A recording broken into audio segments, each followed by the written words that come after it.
भगवान ने कितना प्रयत्न किया, श्री राम ने,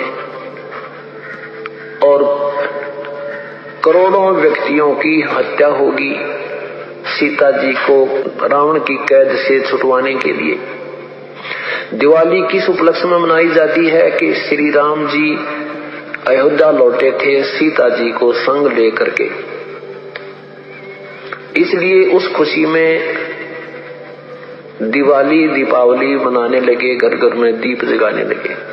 और कुछ ही दिनों के बाद सीता जी को स्वयं ही निकाल दिया घर से, उसका दुख कभी नहीं मनाया हमने। कहने का भाव ये है कि जो दिवाली मनाने का तरीका हमने अपना लिया ये बिल्कुल गलत है।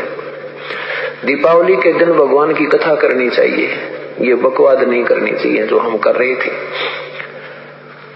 और सीता जी के वियोग का हमें दुख होना चाहिए। सारा जीवन बेचारी ने कहा ऋषियों के आश्रमों में भूखे प्यासे बिताया, पति कहाँ, पत्नी कहाँ, बच्चे कहाँ, तो ये कोई मर्यादा भी हम नहीं मानते और इन भगवानों के हम आचरण भी नहीं कर सकते, इनकी लीलाओं के भी आचरण हम नहीं कर सकते।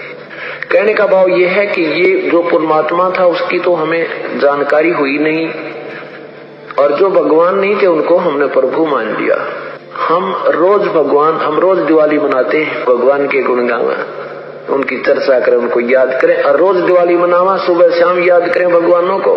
हम 364 दिन बाट ना देखा दिवाली मनाने की, इसकी खुशी मनावें, सीता जी के आने की खुशी और विछुड़न का गुम कति नहीं, ये कैसे हो सकता है? तो यहाँ तो एक थोड़े से दिन तो खुशी तरह ही, वह 10 महीने, 2 महीने, 6 महीने, 1 वर्ष, और दुख रहा वो सारी उम्र बेचारी को। पुण्यात्मा, एक परमात्मा को छोड़कर, पूर्ण ब्रह्म को छोड़कर अन्य किसी भी देवी देवता की या किसी हम प्रभु की, ब्रह्म की साधना करते हैं, वो मोक्षदायक नहीं है, वो आपको जन्म मृत्यु के इस दीर्घ रोग से नहीं छुड़वा सकती। और जो हमारे प्रारब्ध के जो पाप कर्म है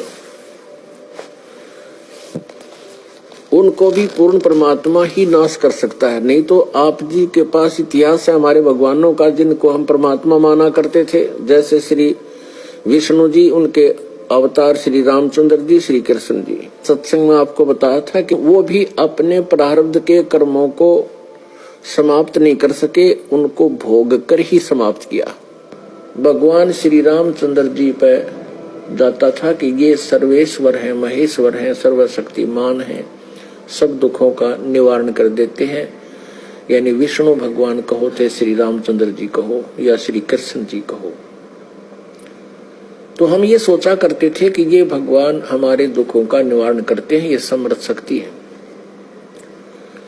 अब हमने राम की परिभाषा समझनी पड़ेगी, प्रभु की परिभाषा समझनी पड़ेगी, और हमने उन राम में से सिलेक्ट करना पड़ेगा कौन से राम की शरण में जाना है। अब जैसे ये श्रद्धालु कहते हैं, कोई प्रश्न करता है आचार्यों से, गुरुओं से, मंडलेश्वरों से कि क्या श्री कृष्ण अर्थात श्री विष्णु जी हमारे पापों का नाश कर सकते हैं? क्या वे जो श्राप दे दिया जाता है एक दूसरे को 3 ताप के अंतर्गत, क्या हमारे उन 3 तापों का वो नाश कर सकते हैं? तो कहते हैं कि हाँ, भगवान श्री कृष्ण अर्थात विष्णु जी हमारे सब पापों का नाश कर देते हैं। और प्रमाण के लिए कहते हैं, गीता जी अध्याय नंबर 18 के श्लोक नंबर 66 को बोलते हैं कि सर्वधर्मान परित्यज माम एकम शरणम व्रज अहम तवा सर्व पापे भव मोक्षामि मा शुच। पहले तो उनको ये पता नहीं कि गीता जी का ज्ञान श्री कृष्ण नहीं, श्री कृष्ण में प्रवेश करके ये ब्रह्म बोल रहा है, सरपुरुष बोलता है। और व्रज का माने आना नहीं होता, जाना होता है। अब गीता ज्ञान दाता सरपुरुष है, ये ब्रह्म है, और ये परम अक्षर ब्रह्म की शरण में जाने को कहता एकम। एकम माने जिसके बराबर दूसरा ना हो, अद्वितीय। उसकी शरण में जा, उसकी शरण में जाने से फिर तू मेरे सतर की जो पूजाएं हैं मुझे छोड़ दे, ये ब्रह्म कहता है।